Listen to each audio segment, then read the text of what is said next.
Guidelines and directions were formulated.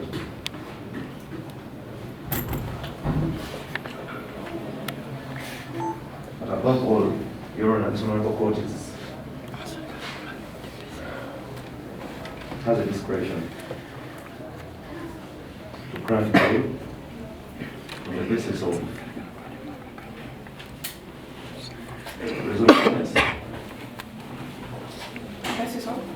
reasonableness,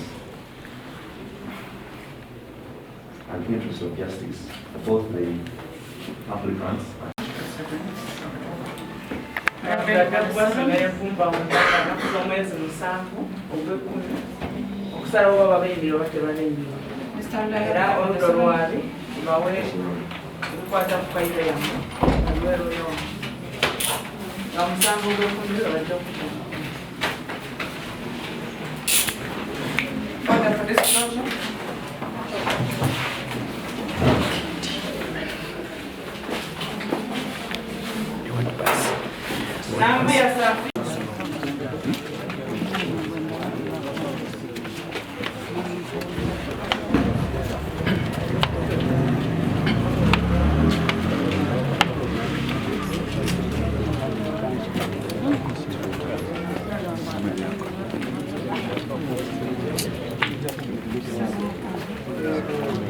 Nico.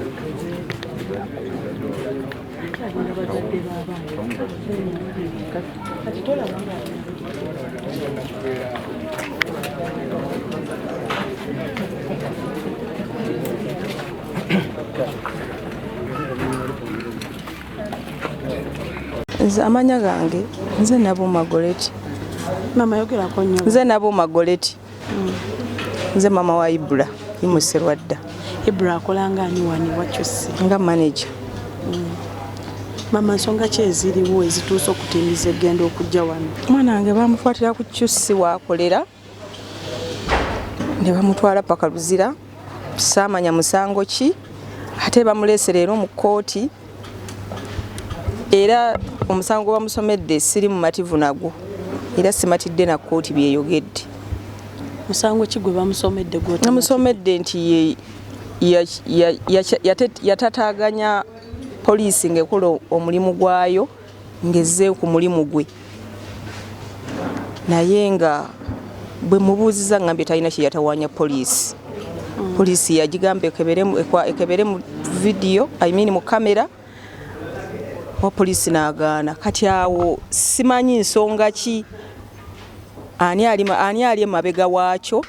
Nsaba kuyambibwa kkooti oba omulamuzi ali mu musango ogwo asobole okunyamba okuta omwana wange. Mwana we yekka gw'ofaako? Okuta abaana bange kuba bonna mbazaala nga bwe baliyo. Kkooti esazeewo ki bwe mubaddeyo? Kkooti esazeewo egambye nti nze maama we okumweyimirira ndi weewala nja kutataaganya obujulizi. Nyesalawo nti ajja kudda mu kkooti nga 10 nga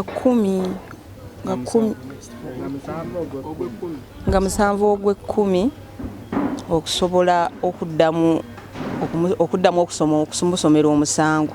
Naye nga bwe mbuuza n'abaali ku mulimu buli omu agamba nti tewali musango gwe yakola gwe yazza. Kati okubeera nti basibye omwana wange ebbanga lino liranga bamusibidde bwereere. Saba gavumenti ewulirize, emalenga kuwuliriza okujja omuntu yenna ku poliisi n'atafuna bbeero ya poliisi ate ne bamutwala Luzira. Bagamba ku misango egisomeddwa kuliko abaana okutataganya poliisi ng'ekola okunoonyereza. Inciting violence. Inciting ne conspiracy oba okwekubana n'ababbi. Mama ozibyogerako ki bino Ibra badde obimulabamu? Omwana wange talina kintu, tasobola kukwata na ku kintu nga si kike nakibba. Era simulabanga mu bubbi bbanga lye mmaze naye. kati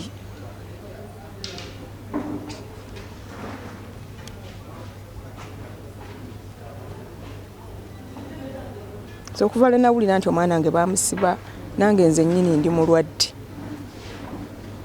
naye katukolere wamu tugatte amaloboozi ne Robert mukama wa Ibra n'abazadde abalala b'abaana abaliyo tulabe tukihandolinga tutya abaana okuva mu kkomera kuva eruzira katono omukyalo omu bano be family ya Ibra endala abo basisita be abo basisita be baana bange nabo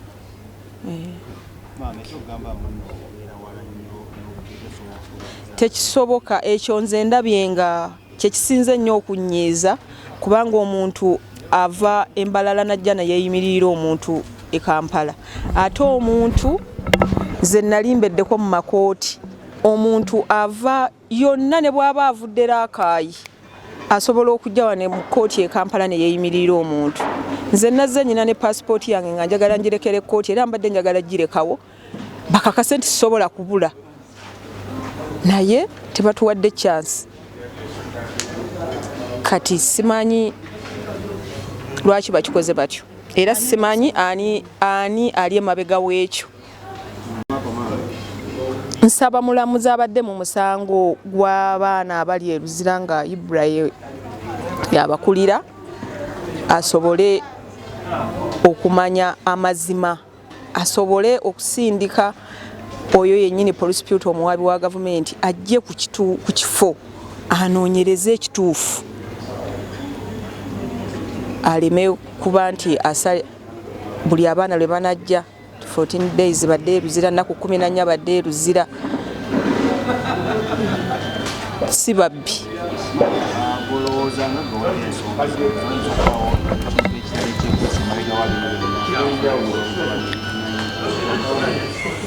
simanyi siyinza kugamba nti waliwo emabega ekiriyo naye nga okusinziira ku musango nti tebamusanga na mmundu ne bye bagamba sente ze yabba teyazibbisa mmundu kiteeka okuba nga waliwo ekiri emabega w'ekintu ekyo kubanga ogwo omusango gukkirizibwa okweyimirira naye buli lwe kyebeekwasiza nti ndi weewala sobola kweyimirira muntu wa wano eyo si nsonga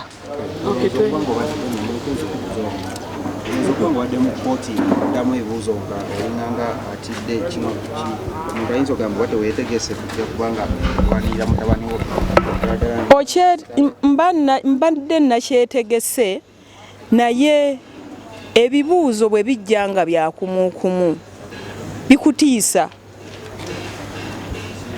bikutiisa okubeera nga oyogera ekyo ky'omanyi ku mwana oba ku baana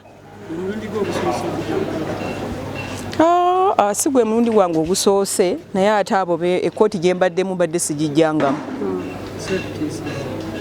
toyanza nnyo mukadde Robert aka QC buzibu ki obuli wano olunaku olwaleero obuviiriddeko n'abantu bobasiba obuzibu obuliwo tebutegerekeka kubanga emisango egiri mu kkooti byanjawulo ne byembadde nsuubira nze ng'omuntu emisango gye batadde ku baana si gye nandisuubidde so kati sikitegera bulungi ekintu ekyo simanyi kigenda mu maaso mu kkooti nze ng'omuntu emisango gino jjajja gitya obaawo emisango ebyaba byabaawo waliwo sitole eyafuluma era nga yali ntuufu nti omukyala kira nti omu yajja mu kifo kino okufuna ebyokulya n'ebyokunywa then ne bamubbirako ssente baliwo ekifo kyaffe ne bamubbirako wano ssente then DPC actually n'agenda ku poliisi oluvannyuma nnyo n'aloopa ne bajja nga baagala footage ne mbagamba nti bampemu obudde mubawe enkeera ne batasobola kugumiikiriza ne bateekawo embeera DPC n'akuba amasasi mu kifo kino kakati nga obuzibu bwonna bwavaawo. Kooti esazeewo kooti kyesazeewo abaana ebasindise mu kkomera paka ennaku z'omwezi nga 7 mpaka bakomewo bakole beewozeeko ndoza bebagamba musango ki ogubasiba emisango gye bataddeko I'm very sure banaye abasinga tubadde mu kooti. Emisango gye bataddeko baddeko obstructing police officers, inciting violence, wrongful confinement, conspiracy, neglect to prevent theft.